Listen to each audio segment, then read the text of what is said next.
नमस्कार दोस्तों, आप देख रहे हैं भगवत गीता की सीख। मैं श्रीमद् भगवत गीता के विभिन्न अध्यायों से जुड़ी शिक्षाओं को आपके साथ साझा करने का प्रयास करूंगी। हम मिलकर ये समझने की कोशिश करेंगे कि प्रत्येक अध्याय हमें क्या सिखाना चाहता है, उसका सार क्या है और वो हमारे जीवन को सही दिशा कैसे दे सकता है। मेरा उद्देश्य है कि आप सभी शास्त्रों को पढ़ने और समझने के महत्व को जानें और उनके ज्ञान को अपने जीवन में अपनाएं। जय श्री राधे कृष्ण। मित्रों, आपके अपने चैनल जय सनातन में आपका हार्दिक स्वागत है, जहां हम जीवन में सकारात्मक और आध्यात्मिक दिशा देने का प्रयास करते हैं। हम आपसे विनम्र निवेदन करते हैं कि इस वीडियो को अंत तक अवश्य देखें और यदि आपको हमारा ये प्रयास पसंद आए तो वीडियो को लाइक करें और नीचे कमेंट में जय श्री राधे कृष्ण अवश्य लिखें।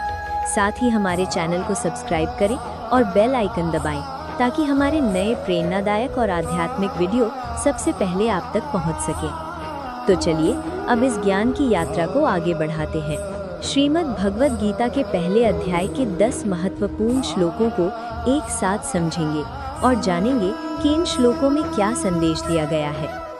कुरुक्षेत्र की विशाल भूमि पर दो महान सेनाएं आमने सामने खड़ी थीं। एक ओर कौरवों की सेना और दूसरी ओर पांडवों की सेना। ये युद्ध सिर्फ राज्य का नहीं था, बल्कि धर्म और अधर्म के बीच का युद्ध था। राजा धृतराष्ट्र अंधे थे, इसलिए वे युद्ध भूमि का दृश्य नहीं देख सकते थे। उन्होंने अपने सारथी संजय से पूछा, धर्म क्षेत्रे कुरुक्षेत्रे समवेता युयुत्सवः मामकाः पांडवाश्चैव किम कुर्वत संजयः। अर्थ, हे संजय, धर्म भूमि कुरुक्षेत्र में युद्ध के लिए एकत्रित मेरे पुत्र और पांडु के पुत्र क्या कर रहे हैं।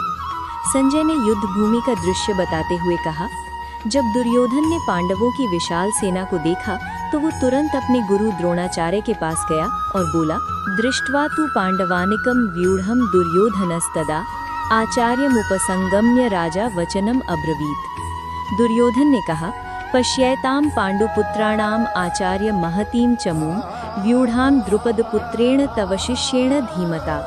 हे आचार्य, देखिए इस पांडवों की विशाल सेना को, जिसे आपके ही बुद्धिमान शिष्य धृष्टद्युम्न ने व्यवस्थित किया है। फिर दुर्योधन पांडवों की सेना के महान योद्धाओं के बारे में बताने लगा। अत्र शूरा महेश्वासा भीमार्जुन समाहा युधि युयुत्सवाः विराटश्च द्रुपदश्च महारथः। इस सेना में महान योद्धा हैं, जैसे भीम और अर्जुन के समान शक्तिशाली वीर। इसके अलावा भी कई वीर योद्धा मौजूद थे। दृष्टकेतुश्च चेकिताना काशीराजश्च वीर्यवान पुरुजितः कुंतीभोजश्च शैब्यः नरपुंगवः।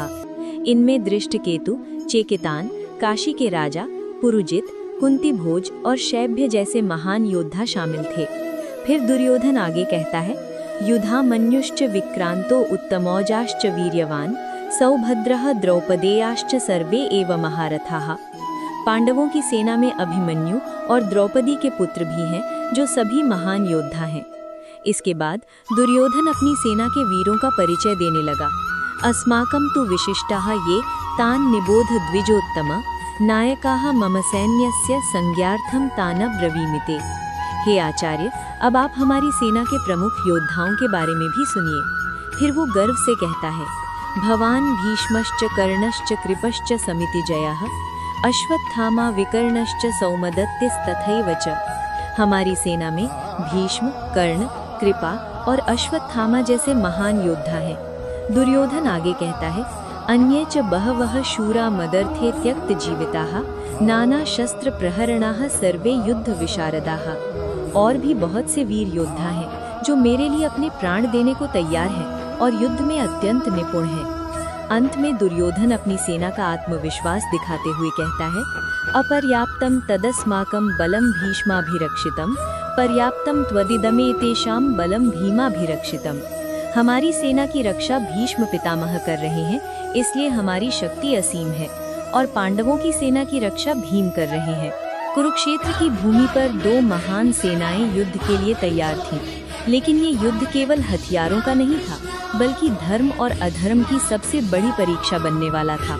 और इसी युद्ध भूमि में कृष्ण अर्जुन को वो दिव्य ज्ञान देने वाले थे, जिसे हम आज भगवत गीता के नाम से जानते हैं। जय श्री कृष्ण।